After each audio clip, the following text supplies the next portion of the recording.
Welcome to Plot Twist Radio, the show where creativity, storytelling, and the unpredictable path of the creative life all collide. I'm your host, Erin. Today's guest feels like someone pulled straight from the pages of an adventure novel. After finding inspiration on the legendary Cornish coast near the birthplace of King Arthur, he transformed mythology, storytelling, and human connection into a career that's reached millions. He's an author, TEDx speaker, parenting coach, and contributor to Business Insider with more than 4.5 million readers. From fantasy worlds to real world family connection, today we're diving into the power of story itself. Hello, and welcome to Plot Twist Radio. Thanks for having me. Happy to be here. Great to have you. Before we get going, can you tell the audience a little bit about yourself? So, my name is Chris Mannino. I am an author. I write primarily fantasy, and I've also recently released a nonfiction book about parenting, which is how to explore dragons and use your imagination in real life. That's sort of the twist. And I'm happy to talk writing at any point. Awesome. We love writing here at Plot Twist. So, can you tell us a little bit about the inspiration for your book that you just shared with us? Absolutely. Making it up starts two very concrete moments. The real impetus for this about 3 years ago, like many parents of young kids, do you have kids yourself? I do. I have three. How old are they? They are 14, 12, and 9. Okay, a little older than mine. Mine are at 7 and 9 at the moment. But about 3 years ago, like many parents of young kids, we were big fans of Bluey. And there was a woman, and I forget which magazine, I want to say Newsweek, one of those, but a stay at home mom went on this magazine and released this massive article, a diatribe on how much she hated Bluey because it was absolutely unrealistic. And parents cannot possibly parent like this. And even though this is a cartoon, you're destroying our parenting and so forth. And I was sharing this with my wife. I had seen it in some of my dad groups and I was actually in a Bluey fan group. I admit I really liked the show. And she's like, well, you're a writer. And most parents don't recognize that what Bluey is all about is about theater skills and a form of connection that you just happen to know. So you're a writer, write a book. So what's the inspiration for the book is my wife literally looking me in the eyes and saying, write the book. That was part of it. And then the other half, as I was working on the book, as I was developing it, especially when we got to the editing phase later on in the process, I realized that a lot of this method, Bluey itself is very improv based, very theater based. But there's this other theater skill that I keep tapping into. And I realized that the other impetus for this book was actually the pandemic. Because when the pandemic hit, I mean, you talk about like surreal events, right? The world shut down. We all remember couldn't go outside, couldn't go shopping normally. And, it was crazy. And looking at the news every day and then coming home to our kids who were suddenly homeschooling when we hadn't been planning to. I see you remember. Yes. And I remember like, how was I getting through all this? And that's kind of what I started exploring. And I realized that what I was doing was I was just tapping into my acting background. I was tapping into this skill we do as actors. It's been around for well over 100 years. It's the basis of what most people call method acting. But I was using this skill and I realized, you know what? I need to teach people how to use this skill. I call it the anchor because this is still how I parent today. This is still how I can deal with work stress or looking at the news or whatever and not, stress out with my kids and still be present and fun and improving and building. So that's the origin of the book. It's those two things, the pandemic and this response to Bluey. Very interesting. Yes, I do remember the Bluey days. My youngest was very much a Bluey fan. I not so much, but it was better than some of the others, like that Peppa Pig or whatever. So Oh, I can't took stand Peppa Pig. Every me. episode of Peppa Pig, the punchline is always, "And Dad's an idiot." Yeah, That's it's literally like every episode.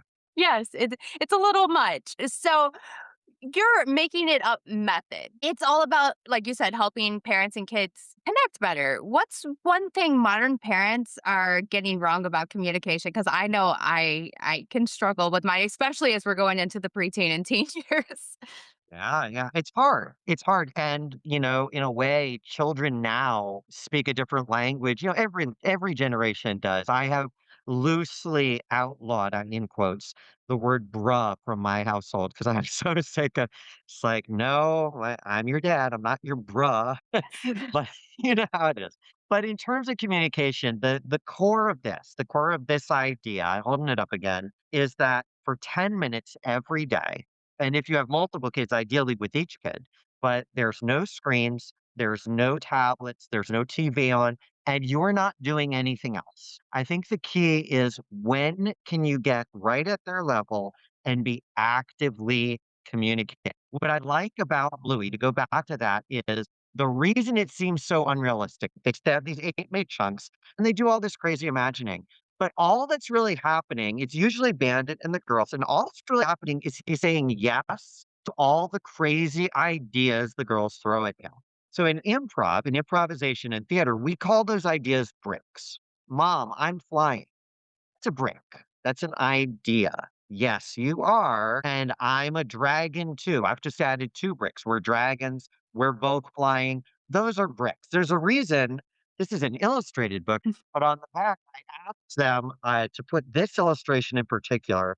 And it's a bunch of kids building a castle out of bricks. And this was my favorite illustration. The illustrator I've not met personally, but he did a fantastic job, Corey. And that's the idea is you can take these ideas, you and your kids, and you build together. I'll give you the perfect example. Just a week or 2 ago, my daughter and I, we boarded a plane, we got all our luggage together. We went to Paris. We spent a week. We saw the sights. We went to all the hotels. We got on another plane. We went to London, did all the tourist stuff, and we're relaxing back at the hotel, getting ready to come back. And all of that happened for free in about 30 minutes in our kitchen because it was all imaginary. We didn't actually, like board the planes and do the hotels and stuff. And I would have loved to. That would have been a different experience. But we had this great one on one bonding experience just using we didn't need anything. We used some chairs, but we didn't need anything. We didn't need any toys. We didn't need any games. We didn't need any video games. It was just our ideas. I think that's the thing I love most about this form of communication is you're saying yes and you're building. And in today's society, especially, we talked about the difference in this generation. How important is that form of acceptance and that radical acceptance? Their kids are getting told no more than ever, or like, hide your identity, or are you even saying this, or is AI writing it, or, whatever. There's so much noise. And so to just listen to them, listen to their ideas and say, yes, I accept that idea. Let's build off it. That's just instant communication. And it works at any age, really. Absolutely. I agree with that completely. Storytelling and imagination, I think they help kids emotionally open up. I was big on imagination as a kid. I remember going to Disney World and there was this ride with Figment and he sings about imagination and I just connected with it. I think that's how I became a storyteller. But, I'm one of those people that is big on imagination and my children, as they get older, I miss the days when they did the imaginative play. But I love that you're exploring that. And I think it's so important. And it's something that, like you said, we're kind of getting away from, especially with like AI kind of replacing that part of it. Yeah, it's true. I'm not anti-AI like most authors are, but I think that, it has its place. It's a tool. But in terms of, what you said, like we tend to get away from it. And I think that meaningful screen free, especially, and the schools are doing more and more on the screens now, like realistically, is just how it is. And I get that. We're a screen-based world. That's realistically my kids are going to need screens in their life. I'm not going to deny that. But at the same time, they also need time away from that. They need that human connection. Or else, what are we? We're just prompting and listening to AI tell us what we are at that point. That's just sad if we get there, I think. Exactly. So, like you said, your work spans quite a few genres: fiction, nonfiction, and children's material, of course, and parenting coaching. Do those worlds feel connected to you creatively? That's a really good and hard question. I have been writing seriously for 14 years now, 14 and a half. My personal writing journey started when I was doing my postgrad at Oxford, and I got stranded on these cliffs in Cornwall, and that inspired my first series, which is out, and that's a young adult series. But I've written so many since then, and I think there are common threads, but I don't think they all connect. I definitely have some adult books I've written. They're not out yet, but they are yeah, they're very imaginative. I think the common thread is always using some form of imagination. I love to see the world differently and think about things differently. That first series was all about like I ended up on a cliff above the Celtic Sea, and I was all alone. I couldn't see anybody in any direction. I was watching the sunrise, and so it was a book about isolation. And then as I was playing with the draft, it became a book about sexism because it was this one girl and she was a Grim Reaper and all the other Reapers were male. So it's like it became an anti patriarchy book basically. But I've definitely had so many other books. But I will add, I just released literally 2 weeks ago a novella. I'm on Royal Road, my first time trying that just totally for free. You can go check it out. And it is about parenting.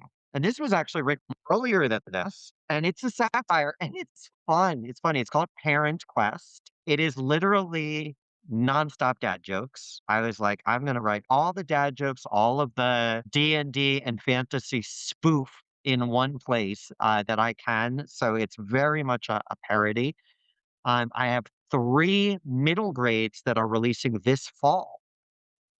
And, towards the children's books, I think that it's common theme with those is always how to build and how to use imagination to build. So like the books, they're all standalones, but they're all set in the same world, the ones that are coming out. But these are books that started with me and my son, honestly, because my daughter was basically a baby at the time, tossing ideas back and forth. And so one is about a boy who has to it's his job to put the stars in the sky each night, except he dreams them and they break.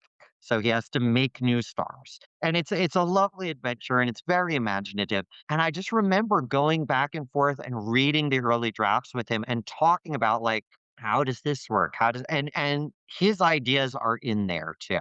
Same thing with the second one is very much it's a pair of estranged twins. It's their job to literally make the seasons. It's like, what does that look like? If you're making fall, it's like, well, fall's about colored leaves. I was like, you're right. They better go and color all those leaves. Let's put that in the book. And it's like we're just talking it out.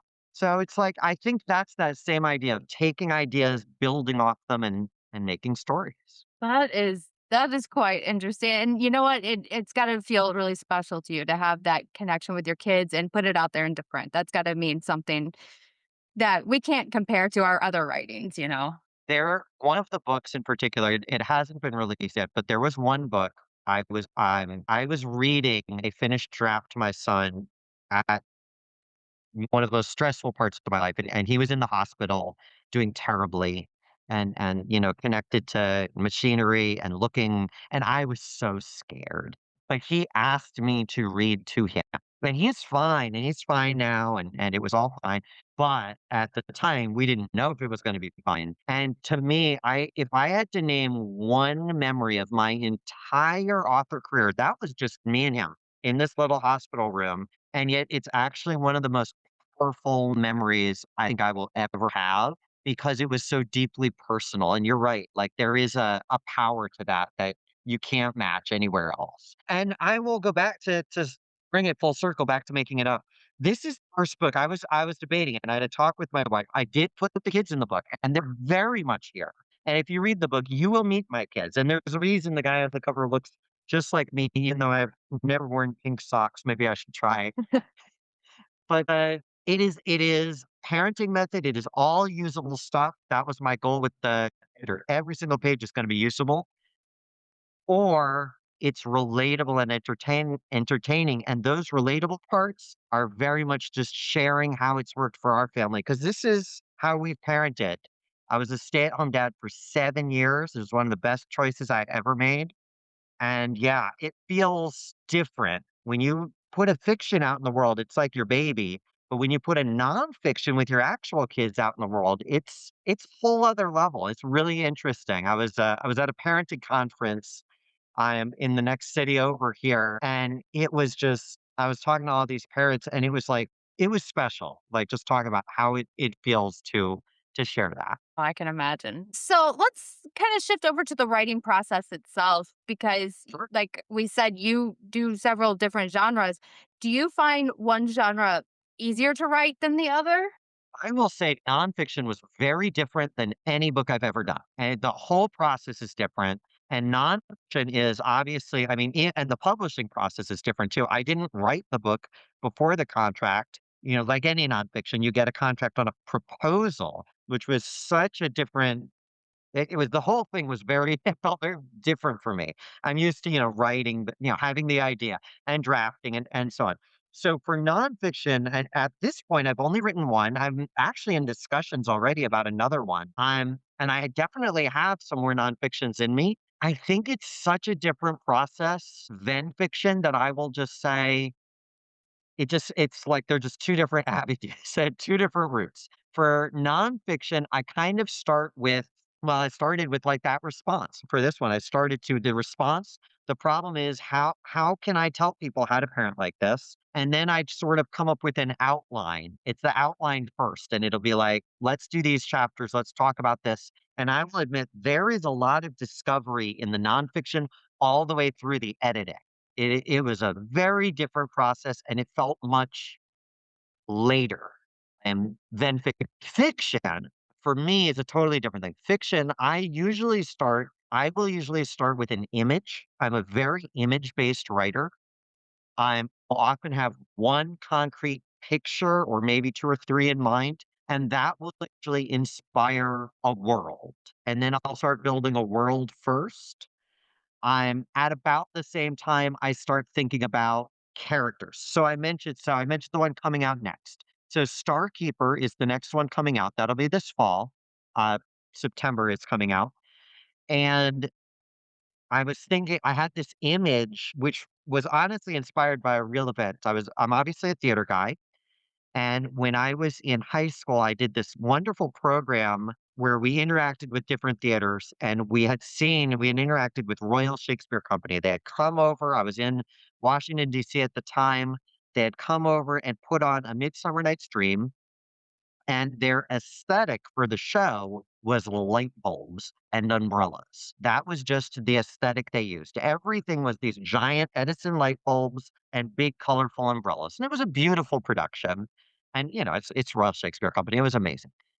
Um, and I was thinking about that in my head. And so I was like, well, what if all the stars are light bulbs? What would happen if it was somebody's job to screw those in? Just like you screw in a light bulb. So I started with that image of somebody screwing in literally a light bulb. And that starts asking the world questions. Because if you're screwing in a star, you have to screw into something. You have to screw into a base. And so the sky in the world is solid. What does that mean?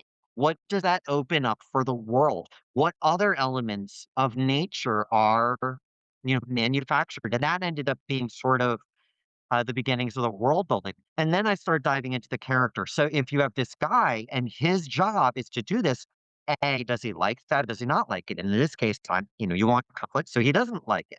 Well, if he doesn't like it, why doesn't he like it? What does he want to do? And so you start asking those questions. You start developing the character profiles. And I don't use fancy tools. I know the people use Scrivener and all the things like that. I'm old school. I pull up Word, and I just have lots and lots of pages of notes. That's the beginning of my process is I will just sit down and I will just pump out notes. I actually just had a new book idea literally 2 weeks ago, and I'm really excited about it. Not gonna share it yet because it's too new, but that's what I did. I took that idea, I actually wrote the back cover blurb because I knew it right away. I knew the 2 main characters. I was like, "This is so easy. I know these characters, I know their conflict." So that's it. I start with notes, then I do a chapter outline. I always do an outline. I am a plotter. That outline will change. So once I have that outline, then I go and I start drafting. And I will admit, outline over here, plotting over here, Often they follow each other, but often they don't, and I'll be like, "Oh, I totally forgot that," but it's fine, and once I will say for me and having met a lot of other writers, however it happens, my first drafts actually end up good. I know everybody thinks that, and most people's are not, and I've read a lot of other people's first drafts, and they're always awful, right? You don't wanna look at that. But somehow I've gotten to the point in my writing now where honestly, my first drafts are usually pretty good. Definitely they need revision and stuff. But that's basically how I get to that point, and then everything else is the standard. I let it sit. I usually let it sit at least a month without looking at it. I go back to it, revise, revise, revise, send to test readers, revise some more, and then, whatever path, whether it's myself or querying or send to an agent or, whatever that path is at the end. I will say all of my kid books, I'm lucky enough to have, especially as a former teacher and with kids who have friends, I have a lot of kid test readers. And that's been a blessing. And I think that's something that a lot of kid writers struggle to find because it's always like, how do you find these? One of my other highlights in my writing career, I took three picture books that I had written. None of them are out. None are printed or published yet. They were all written, and I actually took them to my son's school, and I shared them with the entire first grade, and I had these little packets out. It was such a great day because what happened was I had the packets out, and I would read a little bit of the picture book, and then I would pause, and then they would draw what they thought the picture should be. And it was just cool because the stuff they came up with, these books, was so fun, and, like, I love that too, like testing with real kids. That is very interesting. And, I've interviewed a few children's authors, and that's the first time I've heard that, but that is a brilliant idea. It is. It worked. I would love to do it again. It's a way to get test feedback, but also, like, you're engaging kids when way before you have that book out there to show them, and it works. Yeah, that's brilliant. I love that. So, where can the audience find you? My website is christophermanino.com. It's ChristopherMannino. But I'm on TikTok and Facebook, and those are the big ones. On Instagram, though I don't use it enough. But, yeah, it's mostly just my website. All of it's there, the nonfiction, the fiction. I the Parent Quest book is on Royal Road. If you look up my name, there's a link on my website, but it's totally free. I encourage you to check that out. If you're interested in the course, the first class is totally free as well. And then there's 5 free games that if all costs is an email, you get the first class and you get 5 games that you'll bond with your kid right away. That includes one of them's a bedtime game and one of them's a grocery shopping game. Because let's face it, those are some of the things we often need help with the most. Oh, But, all free. awesome. And I will make sure all the links are in the show notes. Thank you so much for joining me. Thank you so much for having me. I really appreciate it.